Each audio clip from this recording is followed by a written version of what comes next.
Assalomu alaykum hurmatli mijozlar. Juda ham ko'plab mijozlarimiz, ya'ni sifatsiz narsalardan charchadik deb yaxshi gadjetlar, smartfonlar so'rashyapti. Shunga hozir Xiaomi brendidagi aksessuarlarni sizlarga ko'rsatmoqchiman. Xiaomi brendiga soatlari hamda buni yangi modellari hammasidan bu yerga kelib turibdi.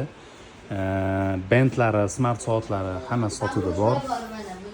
Undan keyin mana xonaga mishkalari, o'zini yangi soch oladigan mahsulotlari, TV bokslari, pilisoslari hamda havo filtrlari, multivarka qozonlari hammasidan bor azizlar. Buyurtma bersanglar bo'ladi. Sonlari cheklangan bo'lsa ham ma'lum dori topib beramiz. Kimga shunaqa original mahsulotlar kerak bo'lsa, direktdan bemalol murojaat qilsanglar bo'ladi. Narxlarini kelishtirib, optim narxlarda qilib beramiz. Ya'ni dono oluvchilarga ham O'zbekiston bo'ylab bularni tarqatib yetkazib bera olamiz. Kimga shunaqa sifatli narsalar kerak bo'lsa, bizga murojaat qilinglar. Xudo xolasa, boshqa brendlar ham, boshqa mahsulotlarni ham so'rab tursanglar bo'ladi. Lekin Xiaomi juda ham yaxshi, zo'r ishlayapti.